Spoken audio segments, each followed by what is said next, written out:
নমস্কার। বাংলা জ্ঞান হাব চ্যানেলে আপনাদের সকলকে স্বাগত। আপনারা সবাই জানেন যে যে সমস্ত দেশগুলো তেল রপ্তানি করে থাকে তাদের মধ্যে একটা গ্রুপ থাকে। তেমনই মিডল ইস্টে একটা গ্রুপ দেখা যায়, তার নাম হচ্ছে ওপেক। আর এই ওপেক হচ্ছে মারাত্মক লেভেলে একটা গুরুত্বপূর্ণ গ্রুপ, এবং সাথে সাথে বহু দশক ধরে এই ওপেক কিন্তু ঠিকঠাক মতো করে কাজ করে আসছিল।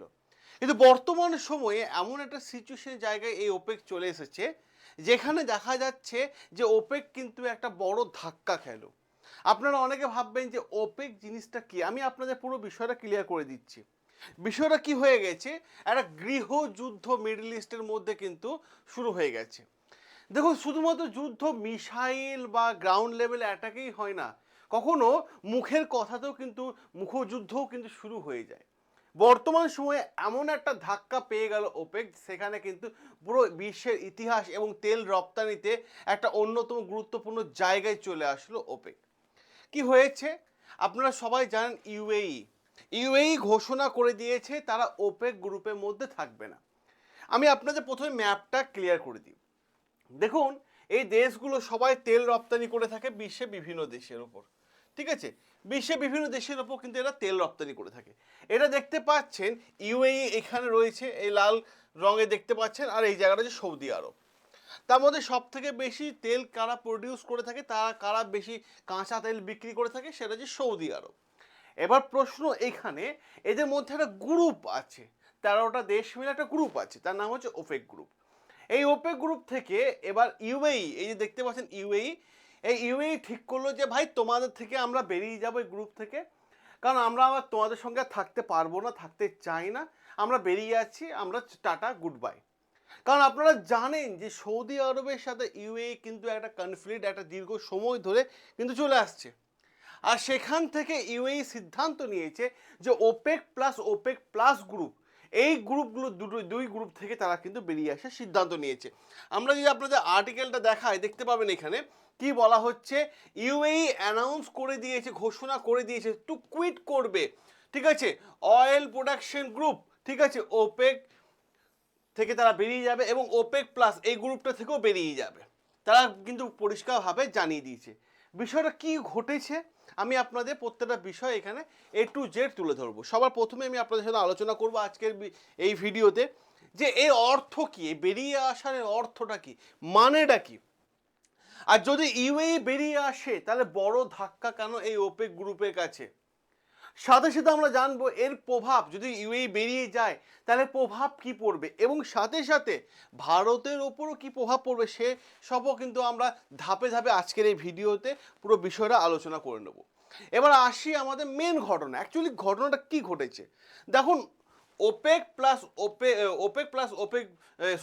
এবং ওপেক প্লাস, এই যে দুই গ্রুপ আছে, দুই সংগঠন আছে, এরা বড় ধাক্কা খেলো। কারণ এরা একটা বহু পুরনো দিনের সদস্যকে হারিয়ে ফেলতে চলেছে।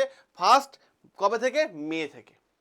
ফার্স্ট মে থেকে, মানে আজকে তো 29 তারিখে হয়ে গেল, ফার্স্ট মে থেকেও সৌদি মানে ইউএই ঘোষণা করে দিয়েছে যে আমরা ওপেক এবং ওপেক প্লাস গ্রুপে আমরা থাকবো না। কেন থাকবে না, তার কারণটা কি জানিয়েছে ইউএই, তার কারণটা ইউএই ক্লিয়ারভাবে জানিয়ে দিয়েছে। দেখুন, আমি আপনাদের বিষয়টা বলি। বর্তমান সময়ে অনেক কিছু রিল ভিডিও দেখা যায়, কিন্তু ওইখান থেকেও কিন্তু অনেক কিছু শেখা যায়। বিষয়টা কি হয়েছে দেখুন, 10টা বন্ধু মিলে কি করছে, আজকে একটু রাতেবেলা পিকনিক করব। তো কার কাছে যত টাকা আছে দে ভাই, কেউ দিল 100 টাকা, কেউ দিল 20 টাকা, কেউ দিল 50 টাকা, কেউ দিল 200 টাকা, এইভাবে মিলিয়ে সবাই মিলে টাকা পয়সা নিয়ে, ঠিক আছে, মানে হয়তো 2000 টাকা উঠলো বা 1000 টাকাই উঠলো। এবার যে ধরুন মনে করুন হায়েস্ট টাকা দিয়েছে 1000 টাকা, মানে ধরুন 200 টাকা দিয়েছে, তার একটু দাদাগিরি থাকবে যে ভাই আমাকে একটু লেগ পিসটা দিবি চিকেনের, তাই না, ব্যাপার থাকে এরকম একটা। তো এরকম কিন্তু ঘটনা দেখা যায়, আমরা মাইন্ডে কেউ নেবো না, জাস্ট মানে বোঝানোর জন্য আমি এক্সাম্পলটা দিলাম। তো যেহেতু আমি বেশি টাকা দিয়েছি, আমার দাদাগিরি একটু থাকবে, আমাকে লেগ পিসটা দিবি, এরকম ব্যাপার। আর ও কম পয়সা দিয়েছে, ওকে একটু কম মাংস দিবি, এরকম ব্যাপার থাকে। এইখানেও কিন্তু তেমনই ঘটনা কিন্তু ঘটেছে। কি হয়েছে, সব থেকে বেশি তেল প্রডিউস করে থাকে কে, সৌদি আরব। এবং সৌদি আরবের সাথে ইউএই কিন্তু একটা দীর্ঘ সময় ধরে লড়াই কিন্তু চলে আসছে। কেন? ওপেক গ্রুপের ক্ষেত্রে সৌদি আরব মেন নিয়ন্ত্রণ করে এবং এই গ্রুপে পরিষ্কার বলা আছে প্রোডাকশন কোটা মানতে হবে। মানে কি, ধরুন কি বলা হয়েছে যে তুমি কম প্রডিউস করো তেল, তুমি কম তেল মার্কেটে বিক্রি করো, অতএব তোমার আমি বেশি তেল বিক্রি করি, অতএব আমার দাবদাবা চলবে, তোমার দাবদাবা চলবে না। এরকম একটা ইগো প্রবলেম দুই দেশের মধ্যে কিন্তু চলছে। ইউএইকে বলা হচ্ছে যে তোমার যে প্রোডাকশন কোটা আছে না, সেটা মানতে হবে ইউএই গ্রুপের মধ্যে। ইউএই বলে দিল ভাই আমি প্রোডাকশন কোটা মানতে পারবো না, আমাকেও আমার দেশ চালাতে হবে। বাস, অশান্তি শুরু হয়ে গেল এই জায়গা থেকে। অপরদিকে স্বাধীনভাবে তেল উৎপাদন করতে চাইছে কে? ইউএই। যে ভাই কোনো বাধা থাকবে না, কারো কোনো কথা শুনতে হবে না আমাকে, আমার যত খুশি আমি তেল বিক্রি করব, যত খুশি তেল প্রডিউস করব, যার সাথে হবে আমি তার সাথে ডিল করব। এই চিন্তাধারা এখন ইউএই নিয়ে নিয়েছে, কারণ ওপেক থেকে বেরোনোর পর। এবং সাথে সাথে তাহলে একটা জিনিস ক্লিয়ার, যে এতদিন ধরে কয়েক দশক ধরে যে ইউএই ওপেকের মধ্যে ছিল, তাহলে ওপেকের মধ্যে একটা বড় ভাঙন দেখা যাচ্ছে এই মুহূর্তে, কারণ একটা গৃহযুদ্ধের পরিবেশ তৈরি হয়ে গেছে। এবার যদি আমি ওপেক সম্পর্কে আপনাদের কাছে আসি, এর ফুল ফর্ম কি আছে? ফুল ফর্ম যাবার আগে আমি বলে দিই, এই গ্রুপটা তৈরি হয়েছে 1960 সালে। এই ওপেক গ্রুপ তৈরি হয়েছে 1960। কোথা হয়েছে? বাগদাদে হয়েছে। প্রথমে এর হেডকোয়ার্টার ছিল জেনেভাতে, পরে এটা শিফট করে হয়েছে ভিয়েনাতে, শিফট হয়ে গেছে। বর্তমানে এর হেডকোয়ার্টার হচ্ছে ভিয়েনাতে। এবং এই ওপেকের সদস্য কারা আছে? সৌদি আরব, ইরান, ইরাক, কুয়েত, ইউএই তো বেরিয়ে যাচ্ছে এখন, ভেনেজুয়েলা, আফ্রিকা কিছু দেশ আছে। এবং যদি ওপেক প্লাস দেখি আমরা, এই গ্রুপটা তৈরি হয়েছে যে 2016 সালে।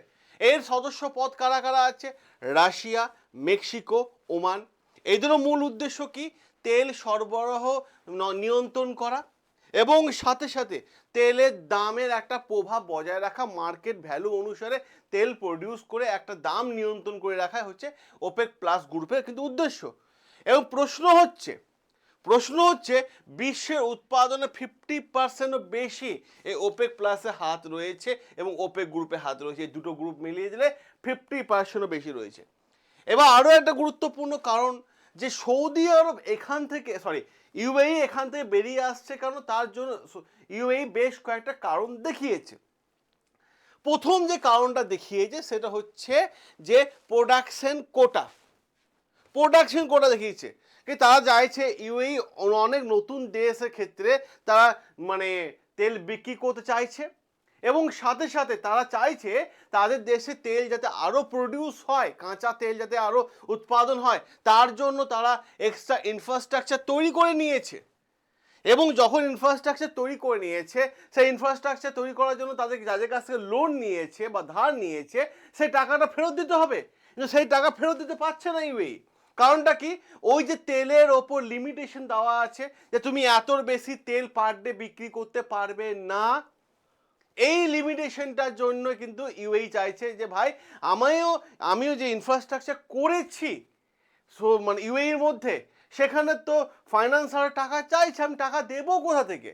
কারণ এই লিমিটেশন তো সৌদি আরব এবং ইউএই ওপেক আমাকে চাপ দিচ্ছে, যার জন্য সে সিদ্ধান্ত নিয়েছে আমি বেরিয়ে আসবো এবং স্বাধীনভাবে তেল বিক্রি করব। কারণ তারা বেশি উৎপাদন করার ক্ষমতা আছে তাদের, কিন্তু করতে পারছে না ওপেকের চাপে।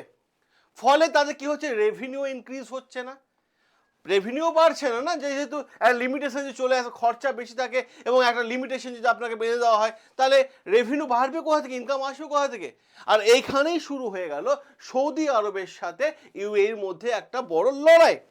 কারণ সৌদি আরব চাইছে যে তেল মাটি থেকে কম তোলো আর এবং বিশ্বের মার্কেটের দামটা বাড়াও, এটা সৌদি আরবের উদ্দেশ্য। অপরদিকে ইউএই চাইছে যে বেশি পরিমাণে মাটি থেকে কাঁচা তেল উৎপাদন হোক এবং মার্কেট শেয়ার বজায় থাকুক, এটা ইউএই উদ্দেশ্য। আর এইখানেই মনে হচ্ছে যেন লড়াইটা শুরু হয়েছে প্রাইস ভার্সেস ভলিউম নিয়ে। এখানেই দুই দেশের মধ্যে লড়াই শুরু। এবং সাথে সাথে জিও পলিটিক্সে একটা টেনশনও আছে। কেন টেনশন আছে আমি আপনাদের বলে দিই। কারণটা হচ্ছে, যদি আপনারা এখানে দেখেন কয়েকটা জায়গা, তার আগে আমি বলে দিই, যারা এআই শিখতে চাইছেন, বর্তমান সময় হচ্ছে এআই যুগ, আর্টিফিশিয়াল ইন্টেলিজেন্সের যুগ। যারা এআই শিখতে চাইছেন আপনারা বলবো এই ভিডিও কমেন্ট বক্সে চলে যান, এআই ব্যাচের লিঙ্ক দেওয়া আছে, যেখানে 1 মাসে মোবাইলের রিচার্জও হবে না, কিন্তু আপনার এআই রেকর্ডেড ব্যাচ আপনারা পেয়ে যাবেন সম্পূর্ণ বাংলা ভাষায়। আপনার ব্যবসা আছে, চলছে না, ভাইরাল করুন এআই দিয়ে। আপনি মাধ্যমিক, উচ্চ মাধ্যমিক, গ্র্যাজুয়েশন পাস, আপনি কাজ করুন এআই টুল শিখে। অর্থাৎ যারা এআই শিখতে চাইছেন তারা এই ভিডিও কমেন্ট বক্সে চলে যান, এআই ব্যাচের লিঙ্ক দেওয়া আছে, আপনি আপনার ভবিষ্যৎ উজ্জ্বল করে নিন। আসুন আমরা মেন জায়গায় চলে আসি, ওপেকের বিষয়ে এবং ওপেক প্লাসের বিষয়ে। কি হয়েছে এখানে, কিন্তু একটা জিও পলিটিক্যাল টেনশন চলে আসছে। কেন চলে আসছে? ইয়েমেনের সাথে সংঘাত কার, আমি আপনাদের বলে দিই যে ইউএই ফান্ডিং করে ইয়েমেনকে। এবার প্রশ্ন হচ্ছে যে এই ইয়েমেন গ্রুপগুলো কিন্তু হচ্ছে যে বলা হয়ে থাকে যে সমুদ্র থেকে নাকি তারা তেল লুট করে সৌদি আরবের, আর এদেরকে ফান্ডিং করছে ইউএই।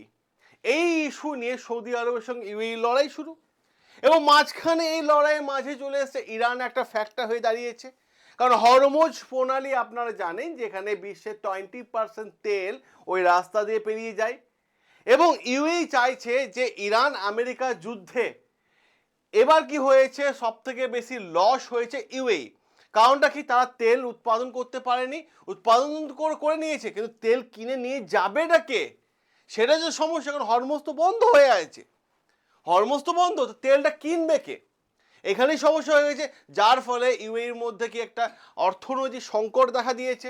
তাই ইউএই ঠিক করেছে যে ভাই আমার যার সঙ্গে ইচ্ছে হবে আমি সম্পর্ক রাখবো, যার সঙ্গে ইচ্ছে হবে আমি সম্পর্ক রাখবো। তোমাদের দুই দেশের মধ্যে যুদ্ধ চলছে, আমার সঙ্গে লড়াই নাও হতে পারে, ভালো সম্পর্ক হতে পারে, আমি সম্পর্ক রাখবো।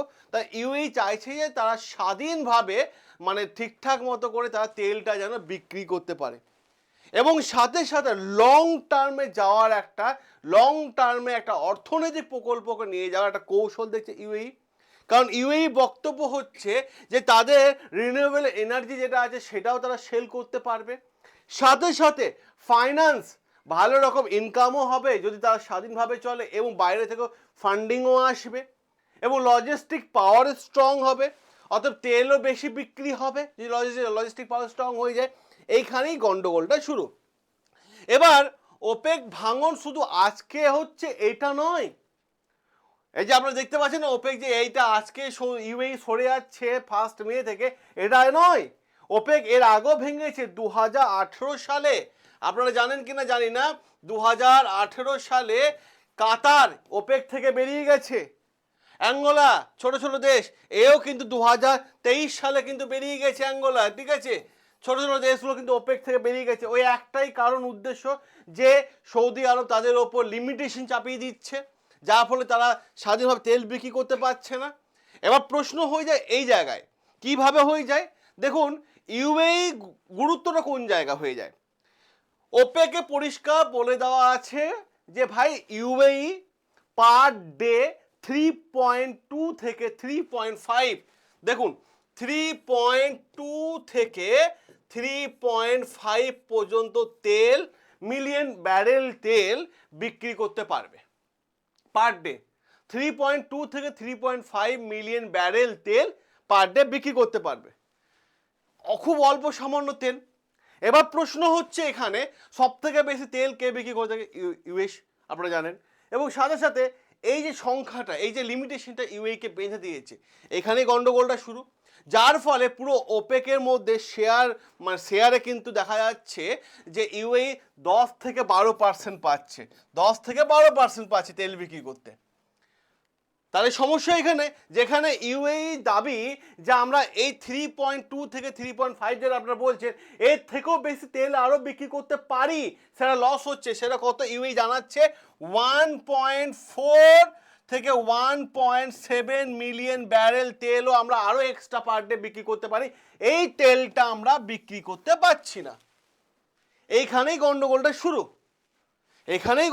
শুরু, এবং সাথে সাথে এই যে বলে দিচ্ছে না 1.4 থেকে 1.7 মিলিয়ন ব্যারেল তেল, এটা যদি তারা বিক্রি করতে পারে এই তেলটা, তাহলে তাদের ইকোনমি এবং ইনফ্রাস্ট্রাকচার যে ইনভেস্টমেন্টটা হয়েছে সেই টাকাটা তাদের উঠে আসবে, এইটা তাদের গুরুত্ব। এবার এইটি কেন বড় ধাক্কা ওপেকের ক্ষেত্রে, কারণ উচ্চমানে প্রডিউস যেটা হচ্ছিল, মানে সৌদি আরব করছিল, সেক্ষেত্রে এবার কে সবচেয়ে বেশি প্রডিউস করবে? ইউএই করবে, ইউএই করবে। এবার প্রশ্ন হচ্ছে, যখন কোনো একটা গ্রুপ থেকে একটা দেশ বেরিয়ে যায়, ধীরে ধীরে সবাই কিন্তু ওই দেশ থেকে মানে ওই গ্রুপটা থেকে বেরিয়ে আসার সম্ভাবনা হয়ে যায়। এটা ওপেকের ক্ষেত্রে একটা বড় ধাক্কা। সাথে সাথে ডিসিপ্লিন, ডিসিপ্লিন কি এবার ওপেকের মধ্যে মেনটেন হবে? আরও 4টে দেশ বলে ভাই আমরা আমাদের মতো করে তেল ভিজবো, কারণ আমরা আমাদের দেশে অর্থনীতি স্ট্রং করতে চাই। এইখানেই কিন্তু ওপেকের মধ্যে পুরো গন্ডগোলটা শুরু হয়ে গেল, পুরো গন্ডগোল শুরু হয়ে গেল। এবং এই গন্ডগোলের প্রভাব পড়বে কোথায়? গ্লোবাল মার্কেটে পড়বে। কেন গ্লোবাল মার্কেটে পড়বে? কারণ আমি আপনাদের বলে দিই, বর্তমানে যদি দেখেন আপনারা, যুদ্ধ যে জায়গায় চলছে সেটাতে কোনো এখনো কনফার্মেশন কিছু আসেনি সিজ ফায়ারে। অতএব এখানে পরিষ্কার বোঝা যাচ্ছে তেলের দাম বাড়ার সম্ভাবনা থাকতে পারে। এক দেশ যদি তেলের দাম বাড়িয়ে দেয়, সৌদি আরব বললো আমি তেলের দাম বাড়াবো, যেহেতু সৌদি আরবের সাথে ইউএই তেলের দাম নিয়ে কিছু কনফ্লিক্টটা বেশি। সৌদি আরব বললো আমি তেলের দাম বাড়াবো, ইউএই বলে দিল ভাই আমি কম পয়সায় তেল দেবো, এবার যে আমার কাছ থেকে নেবে নাও। এইখানে কিন্তু একটা বড় কিন্তু মানে ঝামেলা কিন্তু দেখা যাচ্ছে। এবং লং টাইমে যদি দেখেন আপনারা, লং টাইমে কিন্তু একটা বড় ইস্যু। আজকে হয়তো কেউ $60 $60 প্রতি ব্যারেলের দাম নিচ্ছে, কাল হয়তো হয়তো হয়তো আজকে ইউএই $60 প্রতি ব্যারেলের দাম নিচ্ছে, সৌদি আরব নিচ্ছে $90। কাল হয়তো এটাও হতে পারে ফিউচারে যে ইউএই নিচ্ছে $110 প্রতি ব্যারেল। মানে তেলের দাম যে ফিক্স ছিল না, এই ফিক্সটা মনে হচ্ছে আর থাকবে না, কারণ সবাই চাইছে এখন বিশ্ব মার্কেটে কাঁপাতে। এই জায়গাটা গন্ডগোল হয়ে গেল। এবং লং টাইমে দেখেন ওপেককে নিয়ন্ত্রণ করবে কে? ওপেকের দামকে নিয়ন্ত্রণ করবে।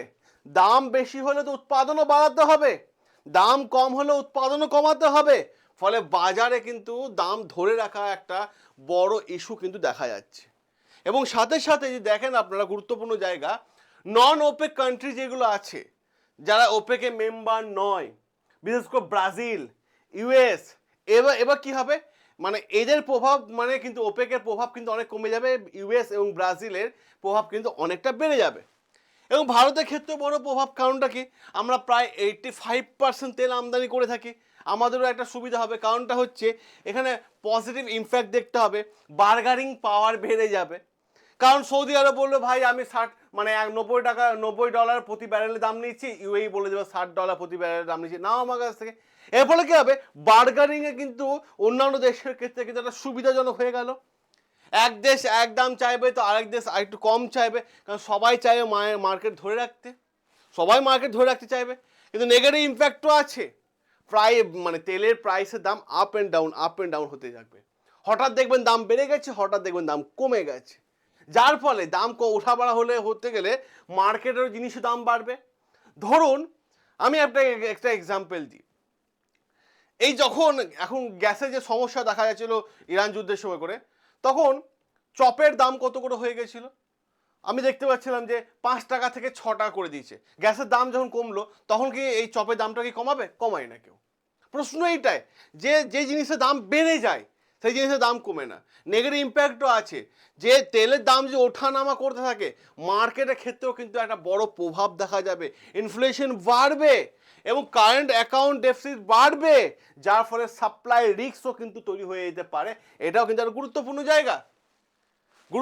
জায়গা। এবং সাথে সাথে আমি আপনাদের আরেকটা কথা বলে দিই, ইউএই বেরিয়ে যাওয়া মানে ওপেকের শক্তি ক্ষমতা কিন্তু কমে যাওয়া, কার্টেল দুর্বল হয়ে যাওয়া।